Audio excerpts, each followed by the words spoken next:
fil alamin innaka Hamidum Majid. Allahumma aftah alaina hikmataka wanshur alaina min khazaini rahmatika ya arhamar rahimin. Rabbi shrah lana sudurana wa yassir lana umurana wahlul 'uqdatam min alsinatina yafqahu aqwalana. Allahumma faqihna fid din wa 'allimna at-ta'wil.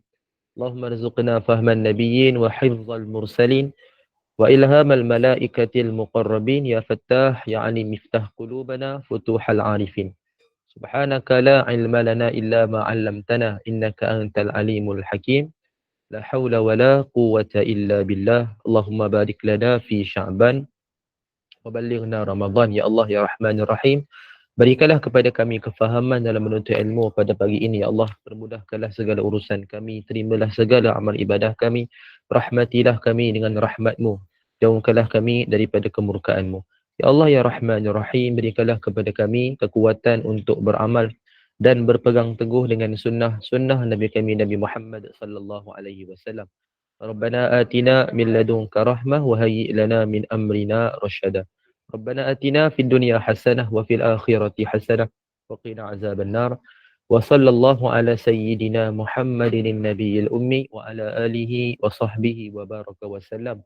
Alhamdulillahi rabbil alamin. Amin amin amin ya rabbal alamin.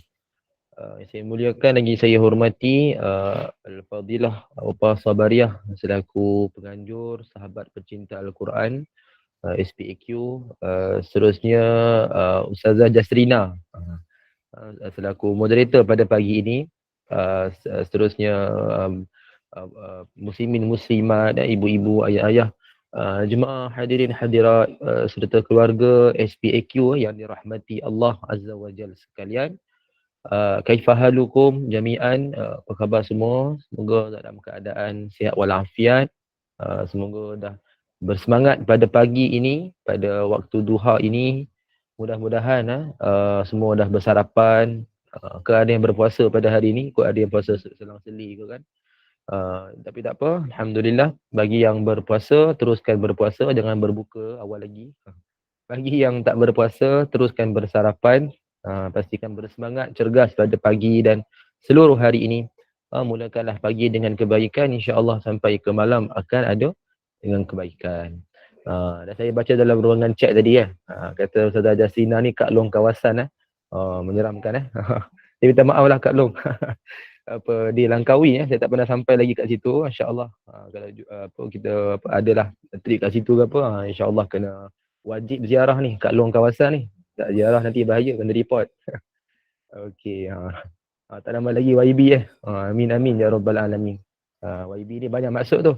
Kan yang berhormat, yang bercakap, kan yang berkenaan. Mudah-mudahan yang terbaiklah insya-Allah. Baik, jadi insya-Allah pada pagi ni semoga semua dalam keadaan sihat walafiat. Semua boleh semua boleh dalam keadaan kita dah berduha ataupun akan berduha nanti insya-Allah. Cuma jangan lepaskan peluang berduha berkat pada waktu duha, dan kita akan mendapat satu keindahan ataupun kekuatan dalam sepanjang kehidupan. Maknanya dalam sehari itu insya-Allah akan dipermudahkan urusan. InsyaAllah. Sebab apa? Berkat daripada amalan soleh. Setiap amalan soleh pasti ada kebaikan. Bukan hanya di dunia, bukan hanya di akhirat. Dua-dua kita akan dapat. Kan? Jadi sebab itu kita mengharapkan kebaikan. Kan? Dan amalan soleh pasti mendapat kebaikan, ganjarannya di dua-dua. Di dunia dan di akhirat. Kita harap semua yang terbaik. Mudah-mudahan Allah terimalah apa yang kita buat insyaAllah. Mudah-mudahan. Jadi sidang muslimin dan muslimat, jemaah, ibu-ibu, ayah yang dirahmati Allah Azza wa Jalla sekalian. Kita sambung pada perbincangan satu sunnah. Sebelum tu kita nak lihat dulu berkenaan dengan soalan uji minda. Semalam soalan senang sangat kan? Hari ini kita bagi soalan yang mencabar sikit lah. Okey. Wujudkah solat sunat sebelum dan selepas musafir? Wujudkah, ada tak solat sunat sebelum dan selepas musafir? Kalau wujud, sertakan namanya sekali. Okey, tuliskan jawapan ibu-ibu sekalian di ruangan chat. Ikut kepada kefahaman ataupun yang kita dah tahu, yang kita dah belajar. Ada tak solat sunat sebelum dan selepas musafir Kalau ada boleh berikan sekali nama dia. Kalau tak ada tulis tidak ada je lah, tidak wujud. Okey, boleh respon dulu. Okey, Bonda Rohimi dah respon. Oh, sebelum tu Kak Noh ada respon kan. Kak Ngah kat Bukit Mertajam. Oh, okey. InsyaAllah Pulau Pinang kan.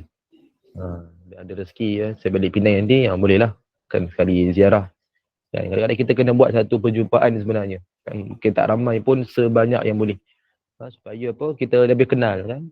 Kita tidaklah hanya berukhuwah dalam talian tapi kita pun berjumpa kan, yang mana ada kesempatan lah kan, ada keluangan. At least sekali-sekala, at least paling kurang sekali pun jadilah.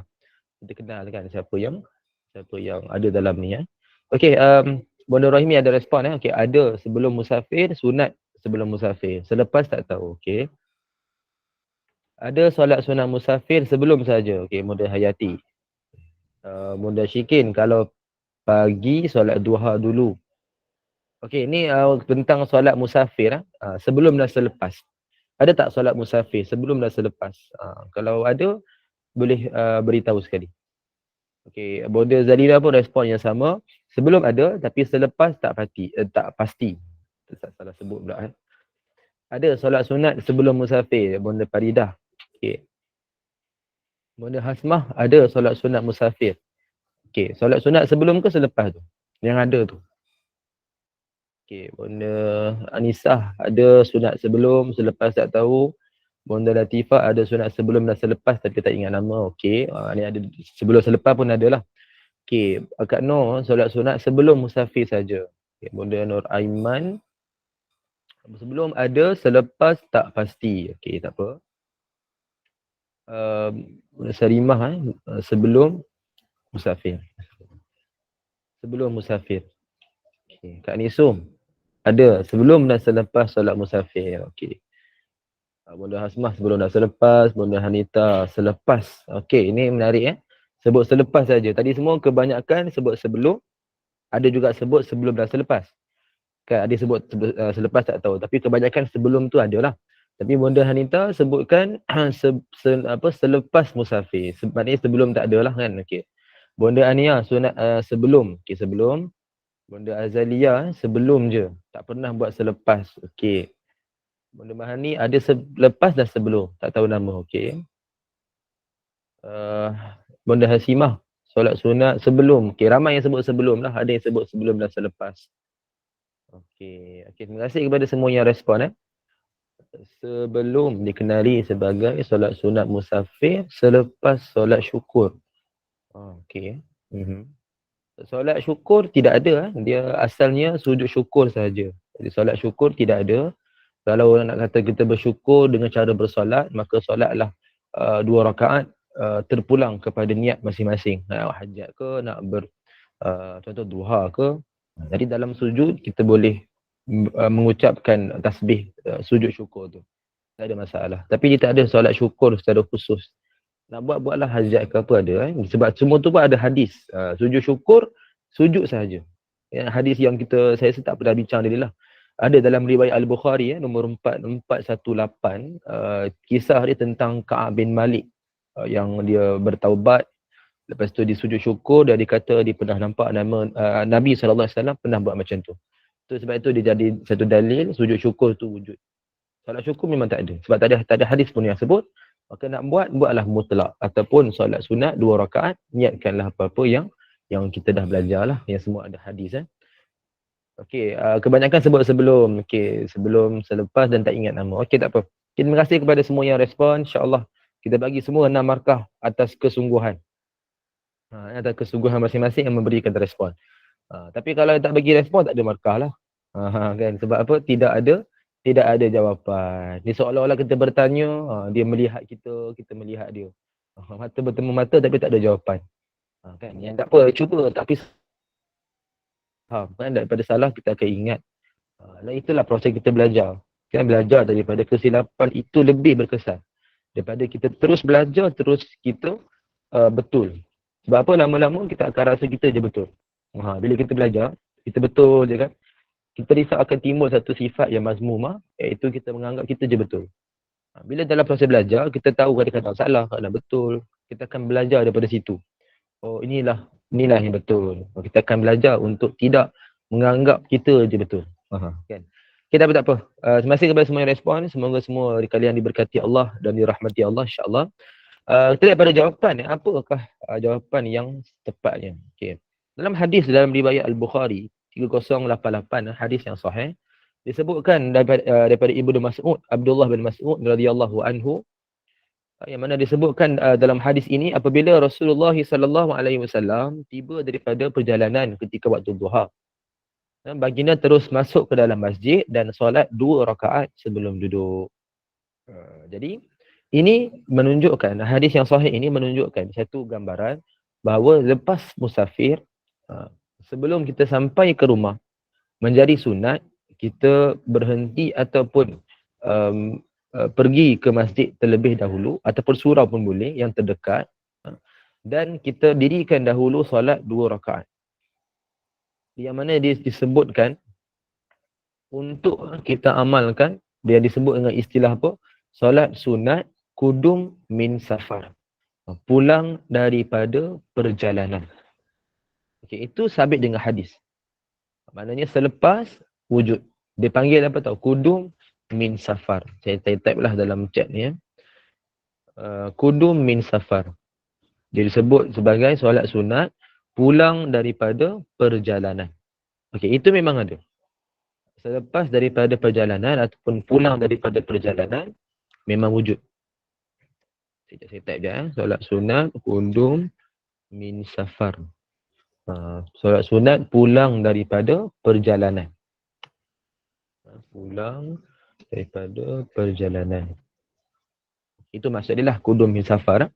Jadi, berkenaan dengan sebelum, ikut pada hadis, sekadar yang saya belajar, dan itulah yang disebutkan oleh ulama berkenaan dengan perbuatan solat sebelum nak bermusafir.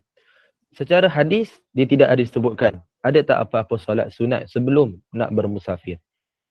Ini sekadar yang saya belajar, yang disebutkan juga oleh Imam Ibn Hajar Al-Asqalani dalam Fathul Bari, bila mana dinilai balik kepada hadis-hadis yang ada adalah selepas. Dia lebih kepada syukur. Syukur kepada Allah. Allah Ta'ala permudahkan kita dalam perjalanan. So balik, sebelum sampai ke rumah, solat dulu di masjid ataupun surau berdekatan. Even tak dapat solat di situ pun, terus balik ke rumah pun boleh solat. Tapi dia, istilah dia kudum min safar. Solat sunat pulang daripada perjalanan. Even kalau ibu-ibu nak niat lain pun tak ada masalah. Contoh niat duha kan, waktu tu waktu pagi nak niat duha.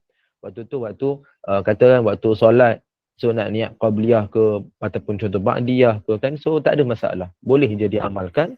Yang penting solat dulu 2 rakaat bila mana sebelum sampai ke rumah, ataupun dah sampai rumah pun tak apa, boleh solat 2 rakaat.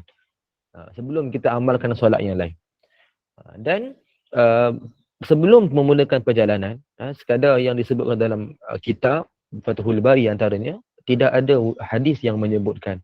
Bermaksud kalau nak solat juga, dia dianggap sebagai solat mutlak.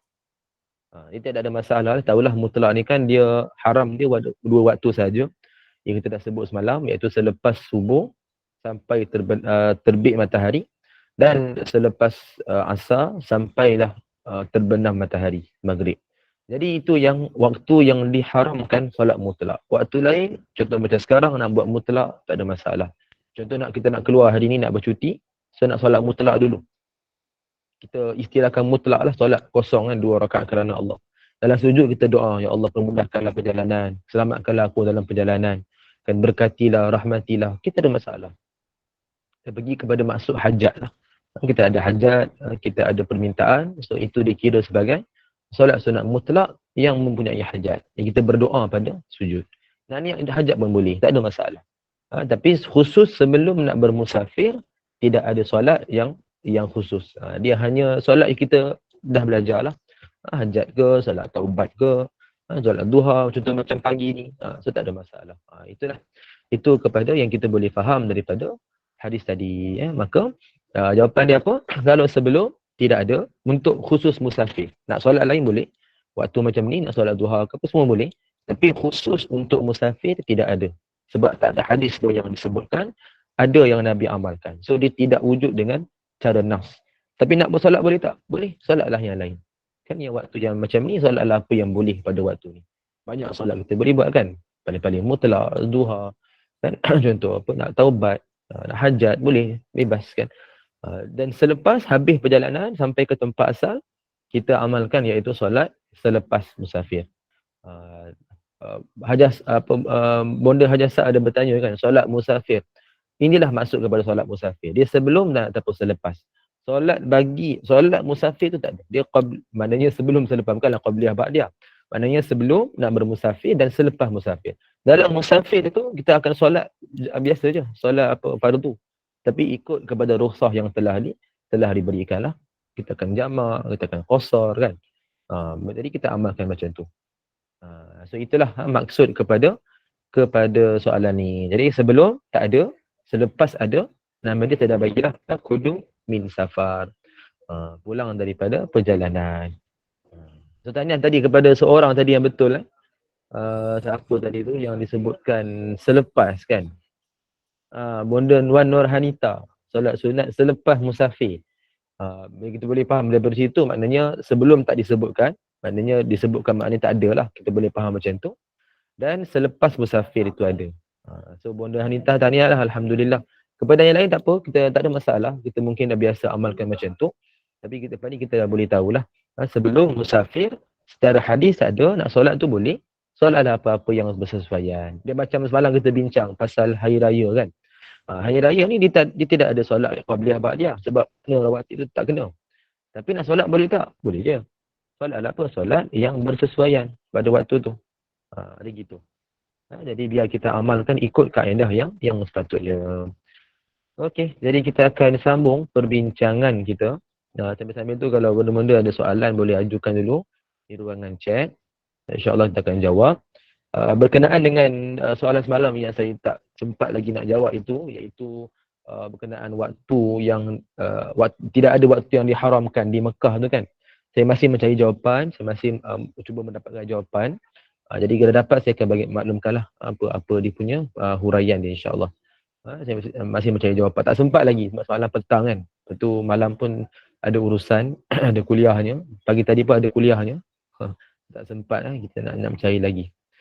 Okey, kita sambung perbincangan kepada sunnah yang ke-40, sambung yang semalam pasal perjalanan tentang perjalanan.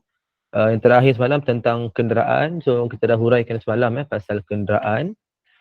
Jadi harap kita semua fahamlah apa kesimpulan dia.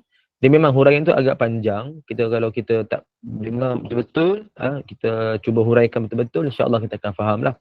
Tapi kalau kita mungkin tak berapa dengar dan kita hanya melihat kepada slide contoh kan, so mungkin jadi salah faham. Dia macam kita baca kitab tanpa ada huraian lah. Boleh jadi salah faham sebab maksud yang hendak dia sampaikan tu lain, tapi kita faham dengan konteks yang lain. Sebab itu dia agak susah sikit lah. Benda tu kita kena betul-betul fokus sebab benda jarang kita buat. Kalau benda-benda yang lain tu yang lebih kepada direct to the point, tak apa, kita boleh dengar, kita boleh faham kan. Tapi yang tu dia agak special sikit, lagipun jarang berlaku. Jadi bila waktu yang berlaku, kita akan ingat balik lah. Yang penting solat hormat waktu tu memang ada dalam mazhab kita dan kena buat. Kesimpulan, jangan sampai tak solat langsung. Mesti kena solat walaupun dalam keadaan tidak hadap kiblat. Mazhab kita menyebutkan kena ulang. Mazhab lain ada berpandangan tak perlu ulang. Itu je lah yang beza. Itu yang menjadi satu persoalan, kenapa beza kan? Sebab masing-masing berijtihad berbeza lah. Jadi kita kena faham konteks. Jadi kita sambung pada sunnah yang ke-40 pagi ni insya-Allah. Qala al-mu'allifah rahimahallahu taala wa nafa'ana bi ulumiha fi darain insyaallah amin. Pada sunnah ke-40 iaitu bertakbir jika jalan menaik dan bertasbih jika jalan menurun. Bertakbir jika jalan menaik, bertasbih jika jalan menurun. Dalam sebuah hadis daripada Jabir bin Abdullah radhiyallahu anhu, beliau berkata bahawa kunna iza sa'idna kabbarna wa iza nazalna sabbahna. Atau kama qala, apabila kami menaik ataupun mendaki, kami bertakbir. Apabila kami menurun, kami bertasbih. Hadis sahih riwayat Al-Bukhari nombor 2993. 2993. Hadis yang sahih okay, baik. Jadi apa yang kita nak maksudkan dengan hadis ni? Ketika mana dalam perjalanan kita melalui jalan yang mendaki, naik dan jalan yang menurun. naik berbukit kan, naik menurun, dan kiasannya kepada jalan yang susah dan jalan yang senang. Jalan yang susah ni maksud dia apa? Contoh jalan bengkok-bengkok. Memang masalah kat maknanya kalau kita tak fokus dalam perjalanan boleh terbabas, kan? boleh kemalangan kan. Jalan susah, jalan yang berlopak, jalan yang gelap, kan, jalan-jalan yang ada kesukaran kita nak lalui seperti biasa. Pun kita amalkan yang takbir tu. Jalan yang turun, kiasan dia kepada jalan yang senang. Senang ni apa contoh? Kita kata jalan yang baru diturap, kan? Jalan yang baru buka yang lebih shortcut daripada biasa. Jalan yang apa lagi? Yang adanya kemudahan daripada biasa. Daripada normal jadi mudah. Dia ada kemudahan kat situ menjadi sunnah kita bertasbih. Tadi naik susah tu sebut Allahu Akbar. Bila turun jalan yang senang sebutlah subhanallah. Nak sebut berapa kali? Tak ada sebarang pengkhususan, bebaslah. Ibu-ibu sekalian nak membaca berapa kali pun tidak ada masalah. Nak sekali boleh, nak ulang sampai 3 kali pun boleh. Even sampai 100 pun boleh, tak ada masalah sebab dia tidak ada pengkhususan. Cuma yang penting kita bertakbir jika jalan menaik dan bertasbih. Takbir Allahu Akbar jalan menaik. Cuma ada hadis yang menyebutkan antaranya ketika memulakan naik kenderaan kan, Nabi SAW akan mengulang Allahu Akbar ni sebanyak 3 kali. Nanti kita akan hurai dalam sunnah yang 41 kita akan tengok. Ada hadis yang menyebutkan dalam riwayat Al-Bukhari yang mana Nabi SAW akan mengulang bacaan Allahu Akbar ini sebanyak 3 kali. Bukan hadis Al-Bukhari, hadis Muslim. Hadis Muslim 1342. Yang mana dia hadis yang sahih. Jadi kita faham daripada situ, dan kita kaitkan dengan bacaan ni, iaitu bacaan Allahu Akbar, boleh kita baca ulang sebanyak 3 kali. Allahu Akbar, Allahu Akbar, Allahu Akbar. Tapi jangan pergi sambung pula, walillahilham. Itu takbir raya tu. Tunggu raya dululah. Kan, maknanya nak sebut takbir sahajalah. Even tersebut pun tak ada masalah, walillahilham tu. Bukan kata benda yang salah, dia berdosa ke tak ada pun. Dia hanya satu benda yang kita tersilap sebutlah. Tapi tak salah. Boleh je kita amalkan. Tapi jangan biasakanlah sebab dia hanya takbir sahaja. Kalau terlajak sebut tak apalah. Tapi lepas tu kita biasakan balik yang betul. Baik, jadi jalan yang menaik sebut Allahu Akbar, jalan menurun sebut subhanallah. Apa hikmah dia? Imam Ibn Hajar dalam Fathul Bari ada hurai berkenaan dengan benda ni. Iaitu apa hikmah dia? Jalan yang menaik kerana kita terdapat kesusahan. So kesusahan ni bila kita bertakbir itu isyarat dengan kebesaran Allah, Allah permudahkan kita naik jalan tersebut. Dengan izin Allah kita boleh faham macam tu. Dengan izin Allah, Allah permudahkan kita jalan, maknanya menaik tempat tersebut. Berbeza kalau subhanallah turun. Kan kita menyucikan Allah daripada segala yang tak layak bagi dia. Itu pun satu isyarat kita memuji Allah. Kita dalam keadaan menyucikan Allah. So itu satu isyarat kita berzikir dengan nama Allah. Ketika jalan menurun, sebutlah subhanallah. Dan kita pun boleh faham, jalan yang menurun ni bermaksud jalan yang senang. Kan kalau kita bayangkan kita naik kereta, tak start enjin pun kita boleh gerak kan dalam keadaan jalan yang menurun tu. Tapi kena check brake lah. Check dulu brake tu. Takut brake tak makan, masuk dalam gaung nanti. Qalu inna lillahi wa inna ilaihi raji'un. Kan maknanya memanglah senang kan, tapi jangan kita ambil mudah lah. Kan maknanya berhati-hatilah. Macam jalan yang menaik pun sama, dia susah kan. Zaman Nabi SAW lagi lah. Naik unta kan, naik kenderaan yang memang payah, bagi unta tu pun payah, kita pun naik atas dia lagi tambah beban lagi, memang terasa kepayahan. So masa tu kalau kita amalkan Allahu Akbar ni memang sangat kita nampak kesungguhan dia. Naik susahnya Allahu Akbar kan. Kan bila menghadapi kesusahan kita akan sebut Allahu Akbar. Sebab itu antara sunnah juga bila menghadapi kebakaran contoh kan, kita akan azan. Yang mana azan tu pun dimulakan dengan Allahu Akbar. Menghadapi kesusahan, menghadapi sesuatu yang menyusahkan kita lah dalam keadaan yang kita diuji. Sebut juga Allahu Akbar. Kan? Jadi itu pun satu bacaan yang boleh kita amalkan. Jadi kita fahamlah konteksnya. Bila naik Allahu Akbar, turun sebut Subhanallah. Okey, so ini pada sunnah yang ke-40. Kita masuk pada sunnah yang berikut, yang ke-41. Hadis berkenaan dengan doa memulakan perjalanan. Ada 3 hadis yang kita akan hurai. Hadis yang pertama daripada Anas bin Malik radhiyallahu anhu. Bila berkata bahawa Nabi SAW bersabda, seorang lelaki yang termasuk perempuan, ketika mana dia keluar daripada rumah, lalu dia berkata, Bismillahirrahmanirrahim. La hawla wa la quwwata illa billah. Lalu dikatakan kepadanya, kufita, kamu telah dicukupkan, wa wuqita, dan kamu telah dilindungi, wa tanaha anhu syaitan, dan kamu telah dihindarkan daripada gangguan syaitan. Ini hadis sahih riwayat At-Tirmizi nombor 5, riwayat Abu Daud nombor 5095. Baik, jadi daripada hadis ini kita dapat lihat pertama sekali dulu, hadis ini ada khilaf lah sama ada sahih ataupun hasan. Itu daripada sudut sanad dan juga matan yang dinilai, so ada perbezaan. Daripada sudut sanad yang berlaku sedikit perbincangan, tapi yang pasti ia sunnah. Pasti ia sunnah. Kita tak perlu risau lah. Jadi kalau hasan ataupun dhaif, itu yang kita kena berhati-hati supaya tak sebutlah sunnah Nabi secara pasti. Tapi yang ni tak ada masalah. Sebab even dia sahih ke ataupun hasan, yang lebih rendah sedikit martabat daripada sahih, tetap dia diangkat sebagai sunnah Nabi SAW. Sebab apa? Dia menepati syarat yang telah ditentukan oleh Imam Al-Bukhari dan Imam Muslim. Dia mencapai maksud kepada sahih yang telah dikenal pastilah. Okay, so itu tak ada masalah, no problem. Berkenaan dengan bacaan ni, Bismillahirrahmanirrahim, la hawla wa la quwwata illa billah. Saya yakin dan percaya ibu-ibu pun dah tahu dah. Bacaan ni adalah bacaan yang sunnah, yang kita amalkan ketika mana keluar daripada rumah. Cuma ada beberapa yang kena dihuraikan sedikit. Pertama, bacaan ni boleh juga diamalkan di tempat-tempat yang kita duduk lama. Contoh pergi kerja, duduk di tempat kerja kan, sampai petang, ke 8 sampai 5 contoh. So balik pukul 5.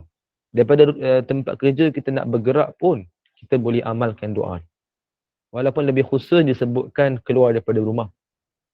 Tapi kiasan dia ataupun konteks dia, keluar daripada rumah bermaksud kita dah menduduki sesebuah tempat dalam tempoh masa yang lama. Konteks hadis ni disebutkan, kita dah bermalam di rumah, pagi tu nak keluar. Kan biasa kita faham kan, keluar daripada rumah ni maknanya mencari nafkah, cari rezeki kan pada pagi. Dan ayat Quran pun banyak sebut benda yang sama. Jadi malam waktu kita tidur, pagi waktu kita mencari rezeki. So konteks hadis ni disebutkan keluar daripada rumah, malam kita dah tidur, kita dah bermalam, tidur, rehat. Pagi kita bangkit, dah amalkan apa yang patut semua, kita nak keluar. So keluar daripada rumah, itu maksud dia. Dan kita boleh faham, maknanya dah rehat lama tu bermakna tempat kita dah duduk tempoh masa yang lama. So even kita pergi ke tempat kerja, duduk di situ sampailah petang, katakan even separuh hari pun, dah lagi dah lama lah tu kan, bukan kita pergi sekejap kita keluar. Kan, kita pergi, bukan sekadar kita ziarah sekejap, untuk kita bergerak tempat lain. Itu tak amalkan pun tak apa, sebab tidak mendiami lagi tempat tu tempoh yang lama. Dia hanya sebentar kan. Tapi kalau dah duduk lama, maka sepatutnya, sewajarnya kita mengamalkan bacaan ni. So keluar daripada rumah tempat kerja, amalkan juga bacaan ni. Sebutlah Bismillahirrahmanirrahim, la hawla wa la quwwata illa billah. Dengan nama Allah aku bertawakal kepadanya, tiada daya dan kekuatan melainkan dengannya. So, ibu sekalian, bacaan ni saya kira tak ada masalah. Kita pun tahu, saya dah sebut tadi dah, kita amalkan di tempat-tempat yang sepatutnya. Yang kedua, berkenaan dengan bacaan ni, adakah dia disyaratkan untuk meladah tangan? Dalam bab berdoa, saya sebut juga, walaupun ibu sekalian mungkin dah tahu, dalam bab berdoa, dia tidak semestinya kita kena menadah tangan. Maknanya ibu sekalian, kita nak amalkan doa, tak meladah tangan pun tak ada isu. Bukan maknanya saya nak ajak semua tak tanda tangan, tak. Maknanya bila kita nampak seseorang, dia hanya melafazkan bacaan, dia tak menadah tangan, sedang kita sangka buruk, oh dia tak beradab.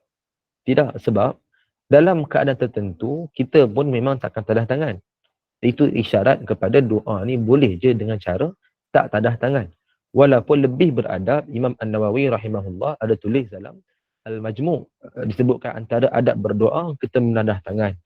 Kan, bila mana nak berdoa. Betul, kita tak nafikan. Tapi dalam masa yang sama, memang ada contoh keadaan doa, kita tak tanda tangan. Apa contoh dia? Dalam keadaan kita sujud dalam solat. Kita berdoa tapi takkan tanda tangan. Kan ada dalam keadaan kita tahiyat akhir sebelum bagi salam pun sama. Kan contoh lain apa dia? Kita dalam keadaan kita uh, apa mengucapkan kepada seseorang. Contoh sebut jazakallahu khairan, kan ucapan yang baiklah tu sunnah kan yang kita amalkan. Sebut apa, doakan kepada orang kebaikan, kan Allah memberikan ganjaran yang baik kepada kamu. So bacaan ni pun kita nak amalkan, bermaksud itu satu doa, tapi orang takkan menadah tangan, kan dia hanya kita melafazkan. Jadi itu nak menunjukkan kepada kita, ibu sekalian, bila kita nak amalkan doa, tidak semestinya kena menadah tangan. Maknanya kita tanda tangan tak ada. Tapi bila nampak orang tak tanda tangan, jangan cepat kita berprasangka ataupun sangka buruk lah. Itu yang kita nak kena sedar. Kita nak kena ingat. Contoh lain, kita masuk dalam masjid. Ada je orang amalkan, dia melafazkan saja. Dia tidak pun menadah tangan.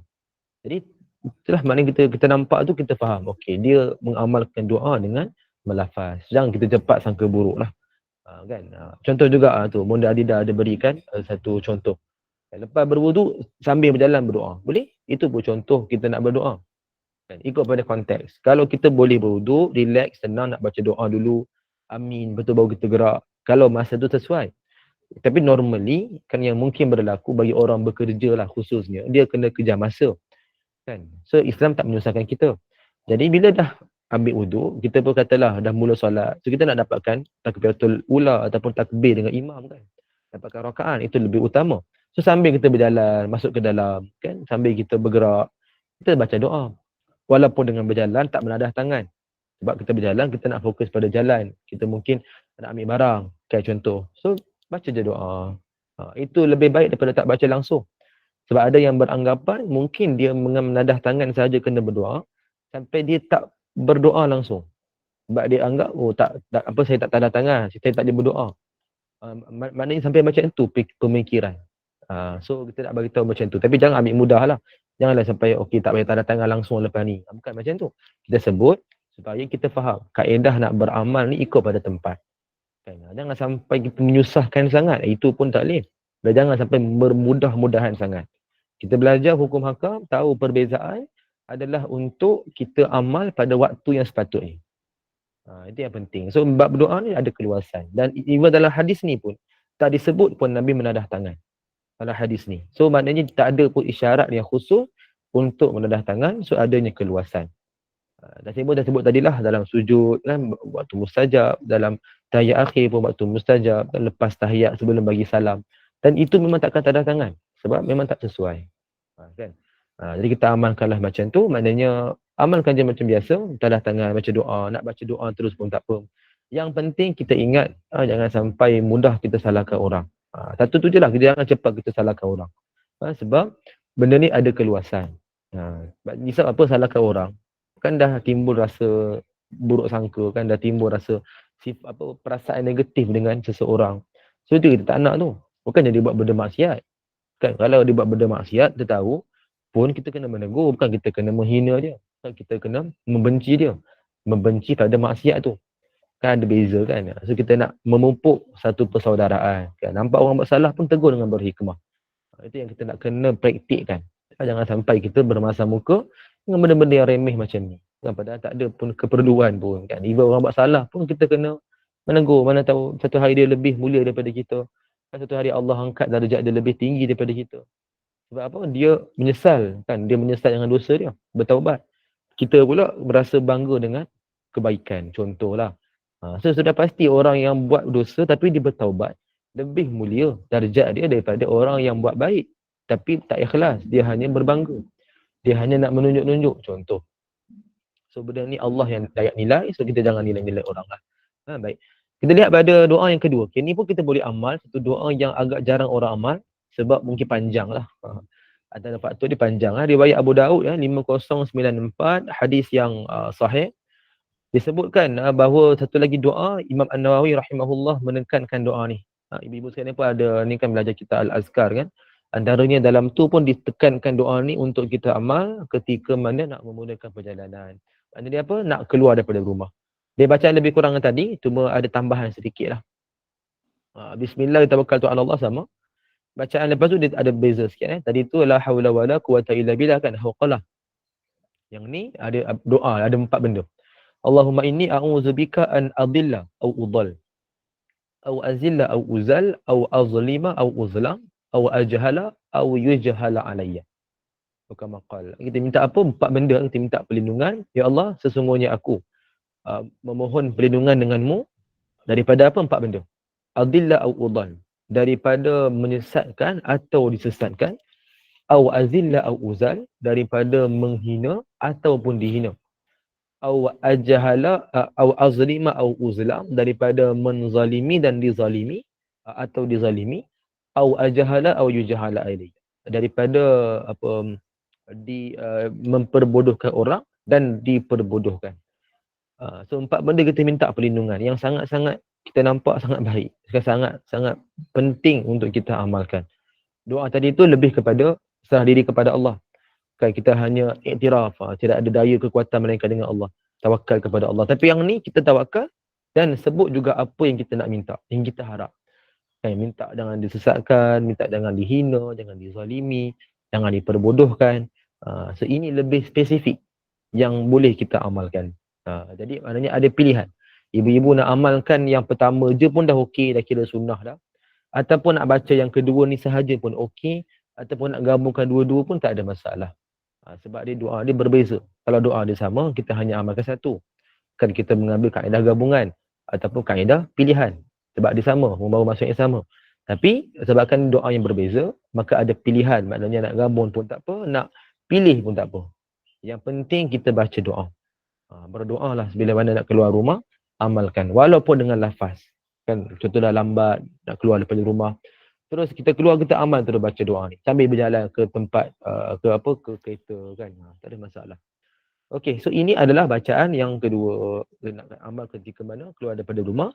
Dan dalam hadis saya nak sebutkan juga, dalam hadis disebutkan daripada Ummu Salamah radhiyallahu anha bahawa Nabi SAW menadah tangan ketika melafazkan doa ini.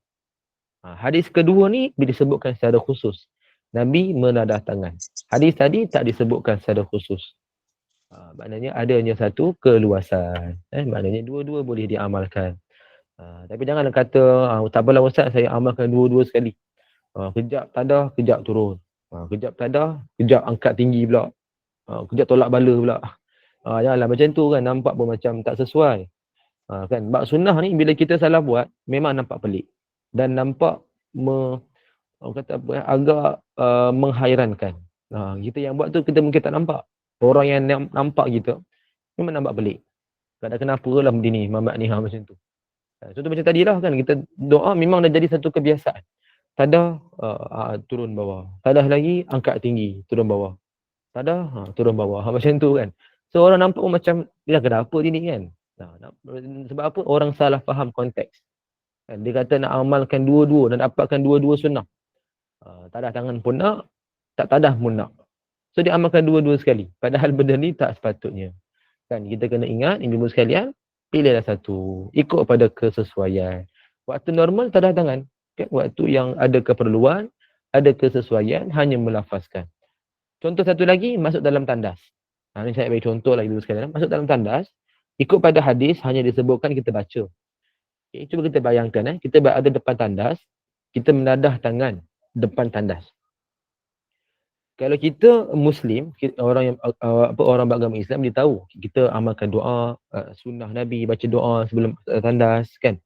Kita faham. Tapi kalau non-Muslim, orang bukan Islam, tengok kita buat macam tu, kena pula time tu lah kita duk minta sungguh-sungguh, doa sungguh-sungguh, tengok-tengok tandas tu kan. Itu contoh. So orang akan melihat, non-Muslim akan tengok, oh orang-orang Islam ni sampai dekat tandas pun dia baca doa. Maknanya dia akan anggap, oh mereka Muslim ni anggap tandas pun tempat suci kot. Kan? Sebab apa? Minta sungguh-sungguh depan tandas tu. Dia tak faham konteks kita baca doa sebelum masuk tandas semua tu. Kan? Sebab bagi dia mungkin tak ada macam tu. Tapi persepsi dia jadi negatif. Kan? Jadi di situ lebih sesuai kita hanya melafazkan. Kita berdoa biar kita je tahu. Kan? Dan tak syarat pun orang kena tahu. Dan orang nak sangka buruk ke apa, itu lantak dia lah. Tak boleh nak buat apa. Nak sangka buruk orang, kita bukan boleh kawal pun. Kan orang nak sangka buruk ni macam-macam lah. Kan macam-macam orang, macam-macam dah sangkaan dia. So kita serah kepada Allah. Kita tak perlukan daripada manusia pun sangkaan tu. Yang penting sangkaan kita kepada Allah dan sangkaan Allah terhadap kita. Itu yang penting.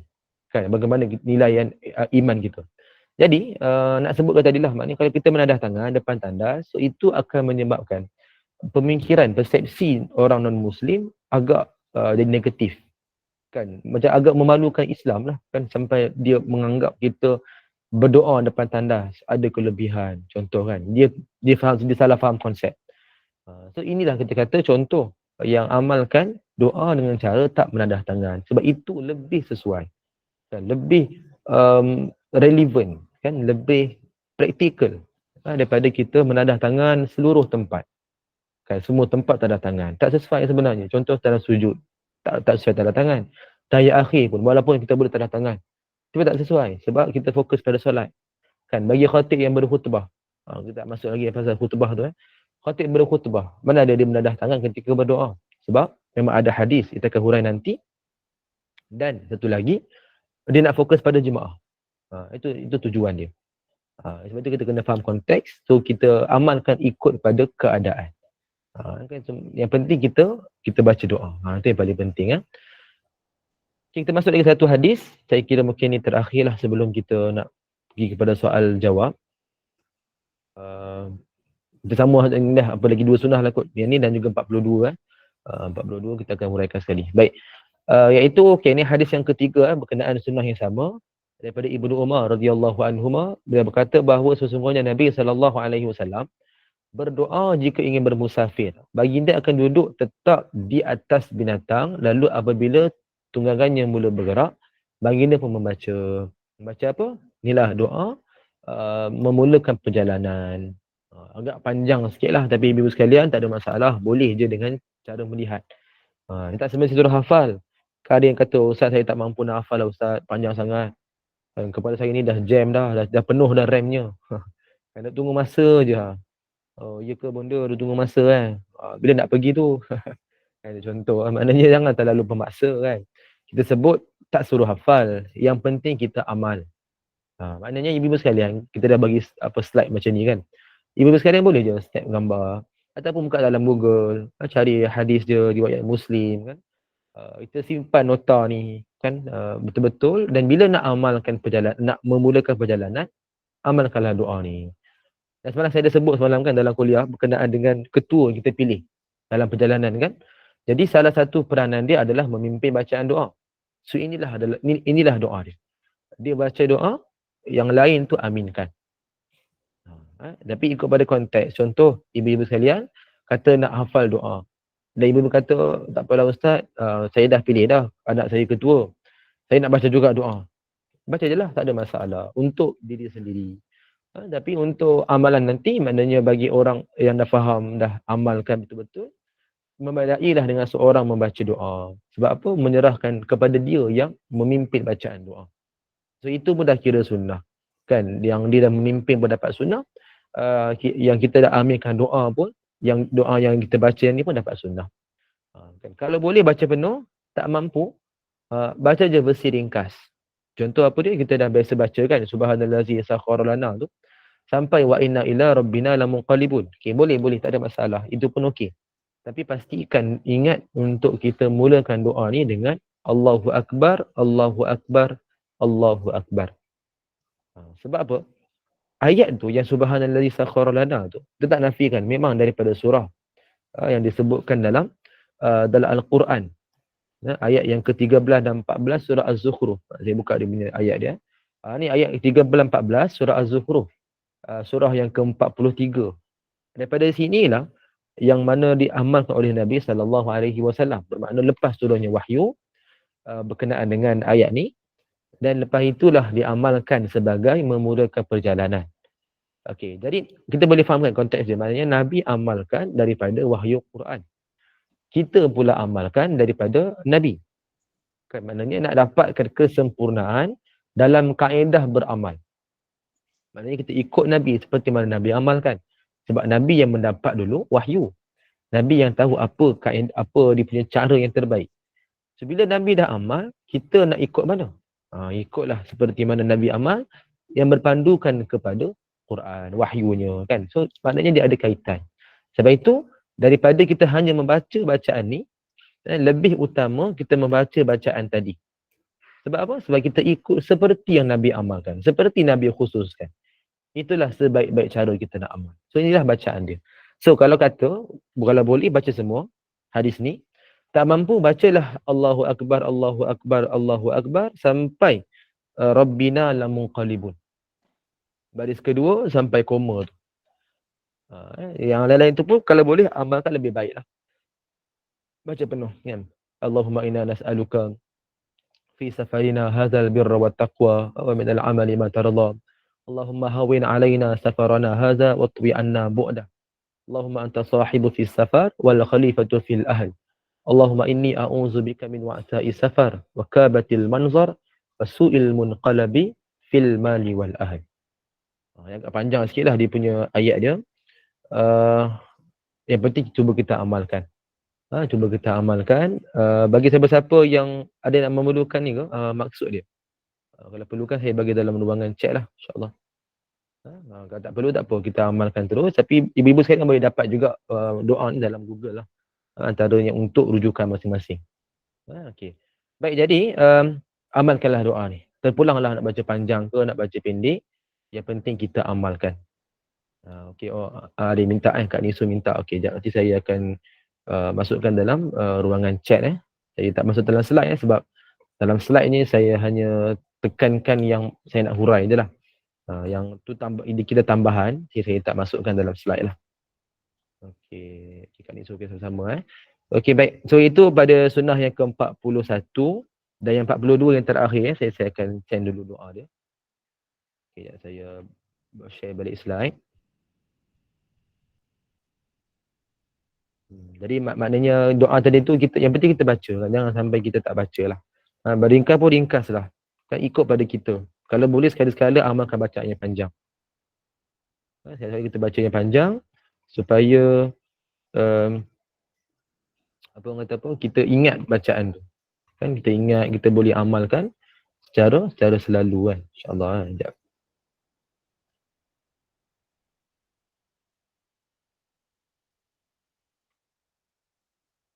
Okay, sekejap Okay, ni maksud dia agak panjang sikit. Nanti boleh copy lah kot nanti InsyaAllah. Nanti boleh copy dan boleh meshkan dengan setiap ayat doa tu. Jadi inilah maksud dia yang diamalkan oleh Nabi SAW yang sangat-sangat kita baca pun kita rasa macam detailnya. Kan kita minta ni sangat detail.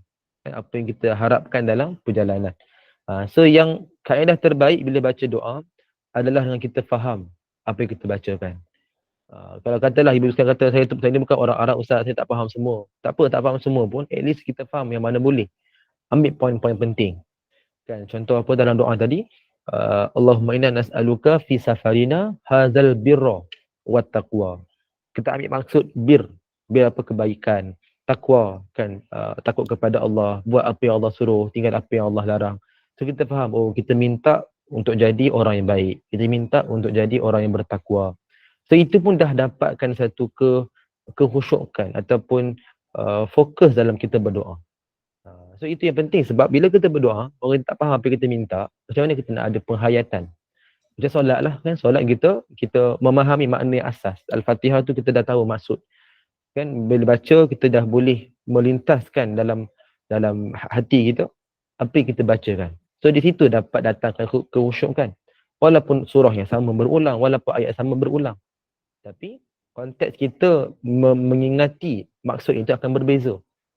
Kan kita puji Allah. So mungkin pagi ni kita puji sebab Allah beri apa yang kita nak.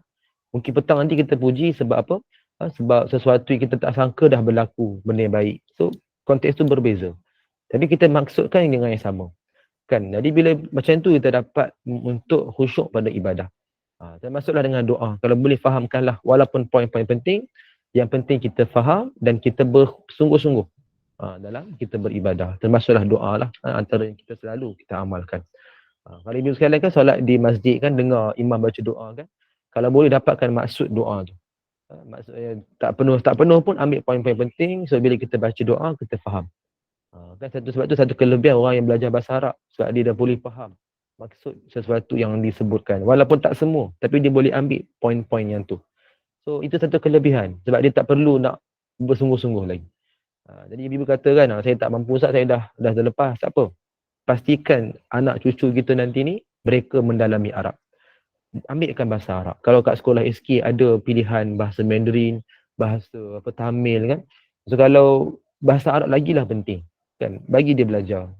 Tekankan agama kan. Dan nak jadi apa jadilah, tapi jangan lepaskan agama dan amalkan. Arab ni sangat penting, bahasa Arab kan. Bahasa kita sebagai seorang muslim. Baik, tadi pada yang terakhir sebagai penutup, kita dah bincang tadi dah berkenaan dengan soalan kuis tadi kan. Kita pun dah masuk dah soal sunnah dia. Saya cuba terus ringkaskan saja hadis ni yang disebutkan dalam kitab oleh Imam An-Nawawi rahimahullah.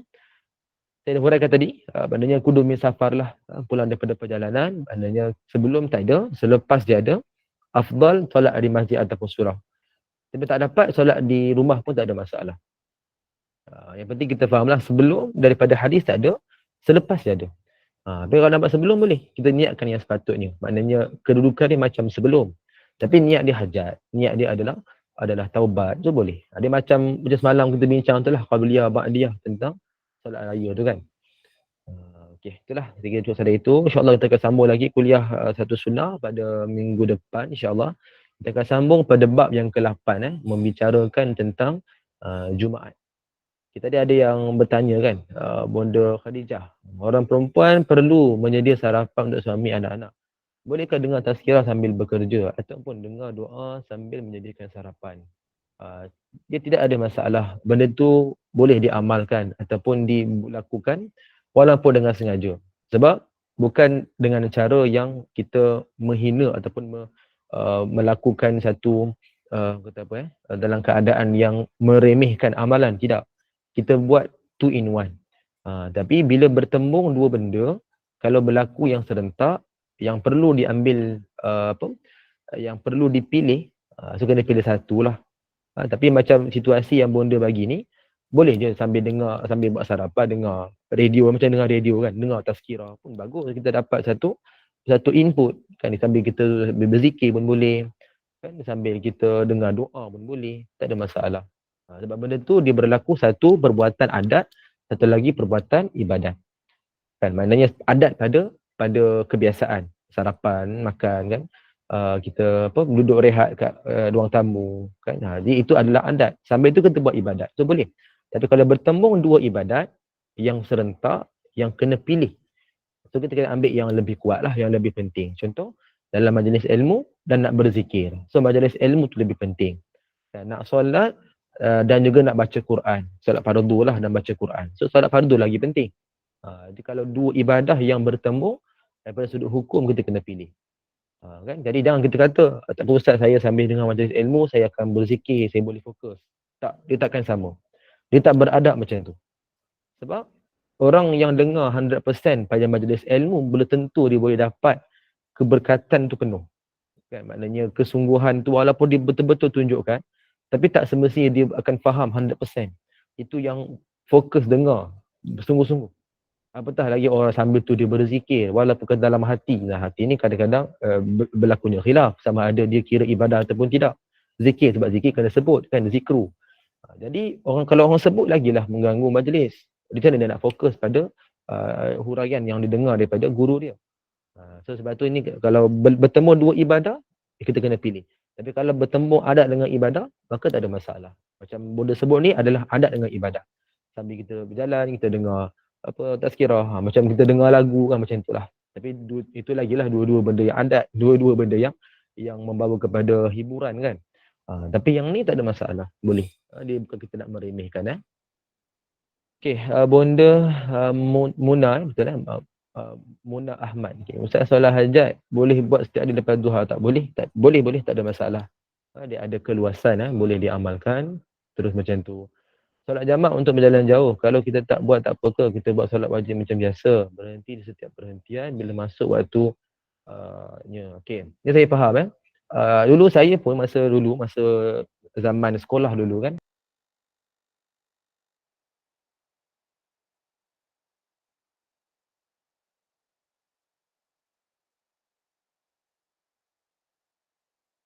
saya terkeluar tadi tak pasti kenapa. Tertendang. Apa dulu saya belajar waktu time jamak jamak kosor pula. Time saya sekolah menengah, saya belajar tentang jamak kosor dan kita tahulah tentang rukhsah ni. Apa yang berlaku waktu tu, saya anggap ada rukhsah dan kita tak perlu buat rukhsah lah. Kan kita buat macam biasa, itu lebih afdal. Tapi rupanya benda tu adalah salah. Kerana rukhsah diberikan kepada mereka yang terpilih saja. Dan adalah satu adab kita mengambil rukhsah tu kita amalkan.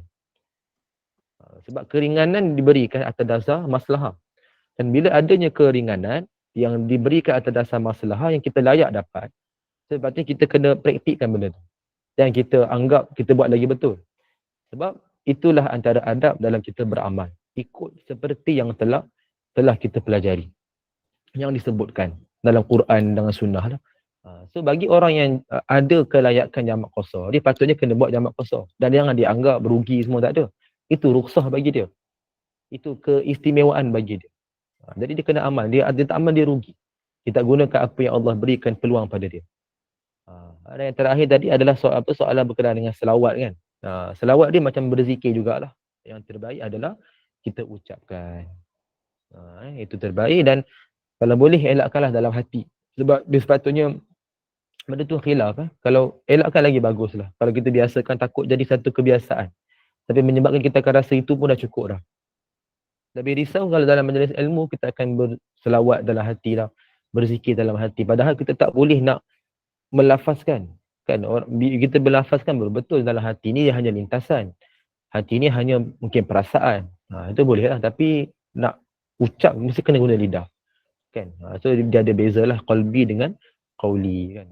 Itulah. Baik. Allahu taala alam. Insya-Allah kita akan sambung lagi pada kuliah akan datang A'udzubillahi samil alim minasyaitonir rajim. Bismillahirrahmanirrahim. Alhamdulillahirabbil alamin wassalatu wassalamu ala asyrafil anbiya'i wal mursalin sayyidina Muhammad wa ala alihi wa sahbihi ajma'in. Allahumma inna nastaudi'uka ma 'allamtana farduduhu ilaina inda hajatina ilaih wa la tusinahu ya Allah ya rabbal alamin.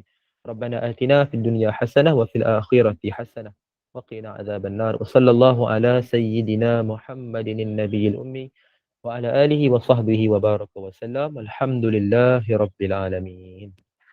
Aqulu qawli hadha